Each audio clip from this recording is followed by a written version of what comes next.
Muli pong nagbabalik si Maestro Komandante at sa video pong ito ay tatalakayin ko sa inyo ang sistema ng paniningil ng parking fee dito sa mga parking spaces na pag-aari ng gobyerno dito sa Warsaw, Poland.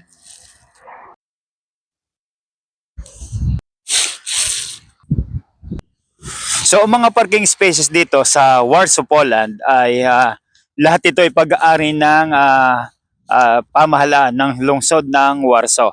At ang mga parking spaces na to ay may bayad. So bago pag nagka-parking ka dito, dapat ay pupunta ka, hahanapin mo itong parking booth or parking ticket. Parking ticket booth na ito. Dito ka kukuha ng ticket sa parking booth ito. So paano ka kukuha ng ticket dito? So pwede ang pagbabayad dito ay pamamagitan ng coins, ihulog mo dito ang coins. At pwede rin dito na kung meron kang card, ay dito mo isasaksak ang card mo para makakuha ka ng ticket. At pwede rin through mobile app payment. So meron silang 6 na mobile app payment sa pagkuha ng ticket dito sa ticket booth na to. Parking machine ticket.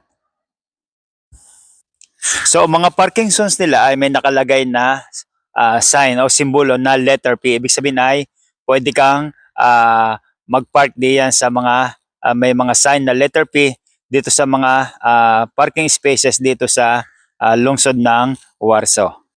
So meron din silang parking spaces para sa mga PWD siya. May nakalagay diyan na kulay blue na para lamang yan sa mga person with disabilities. So ang pinakamababang singil ng park dito sa mga parking spaces na ito na pag-aari ng pamahalaan ay 10 minutes at ang bayad ay 50 zloty. 50 centavos, 50 zloty, 50 cents zloty. So yan po ang pinakamaigsing pag-park nyo dito na ang equivalent ay kung 50 zloty ay nasa 750 pesos. So ayan. Yan po ang mga parking space dito sa Warsaw, Poland. May mga yellow pa oh. Bago umuulan pa ulit ngayon. Sa oras na to ay umuulan ng snow yan oh. Nag-i-snow na ulit.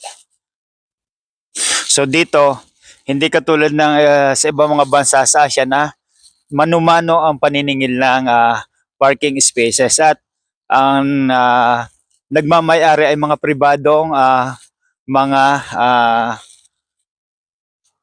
may-ari. Pero dito sa Warsaw, Poland ay makikita ninyo kahit may mga building dito, hindi sila may-ari ng mga parking spaces na yan dito sa kanilang harapan. Ito ay lahat ay pag-aari ng lungsod pamahalaan ng Warsaw, yung capital ng Poland. So yung bayad na ibinibigay ng mga motorista ay napupunta talaga sa pamahalaan. Ganyang kagaling ang sistema ng paniningil ng parking dito sa Warsaw, Poland. Ang gaganda ng sasakyan nila. Peugeot, BMW, may Toyota din.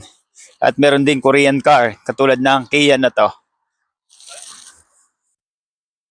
So bawat mga kanto, bawat mga spaces, mga parking na yan ay nagbabayad yan sa pamahalaan. Kung mapapansin nyo, may nakalagay ding letter P or parking space.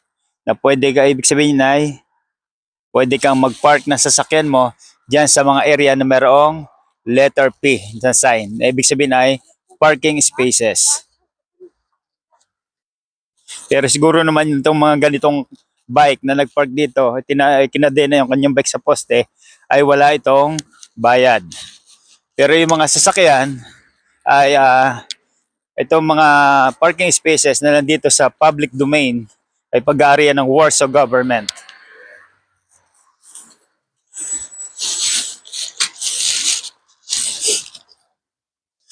Yan ang magaganda sa bike nila, electric bike.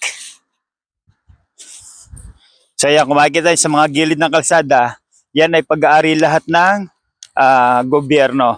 At ang bayad sa parking dito ay napupunta sa pamahalaan.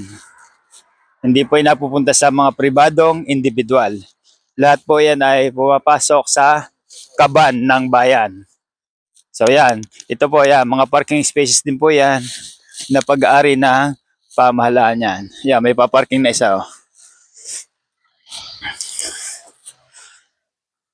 So yan ang dami hanggang magkabilang side dyan ay yan ay mga parking spaces na pag-aari ng pamahalaan at ang mga nakokolektan tax o parking fee ay napupunta sa pamahalaan. Ganun kagaling ang kanilang sistema ng paniningil ng parking dito.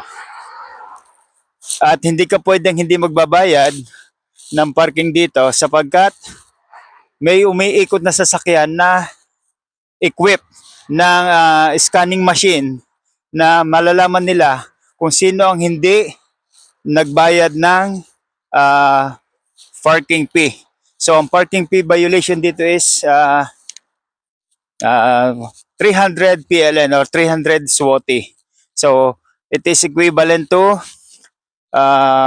how much is that? Almost 4,500 pesos kapag nahuli ka na hindi ka nagbayad ng parking fee dito sa mga parking spaces na to.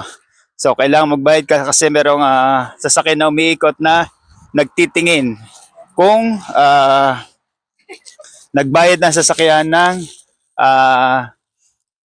parking ticket, ng parking fee o hindi. Kasi malalaman nila yan kapag ang ginamit mong payment is through mobile app, matik yan napapasok sa kanilang system. Pero kapag coins ang ginamit mo, ay dapat ay ilalagay mo sa may dashboard yung kinuha mong ticket na dito sa mga parking booth na ganito, parking machine. Ito. Katulad ng isang ito. Ayan. So, diyan ka kukuha ng ticket. Pwedeng card, by card, or by coins. Diyan. Yan ang coins. Yun ang card. At sa cellphone naman, dito. Ayan. Iyong itatapad yan yung iyong cellphone. So, ayan. Umuulan na ng snow. So, makikita nyo, itong isang sasakyan na to, ayan o, merong packet. Yan, dyan yan nilagay ang kanyang kinuhang ticket para makita ng inspector na nagbayad talaga siya ng parking ticket. Nilalagay nila sa kanilang dashboard yung kulay puti na yun ang mga ticket. Pero kung mobile app ang ginamit mo, hindi mo na kailangan na ilagay dyan ang iyong ticket kasi wala lalabas na ticket kasi nga ang ginamit mo ay card or mobile app. Umuulan ng snow yan, no?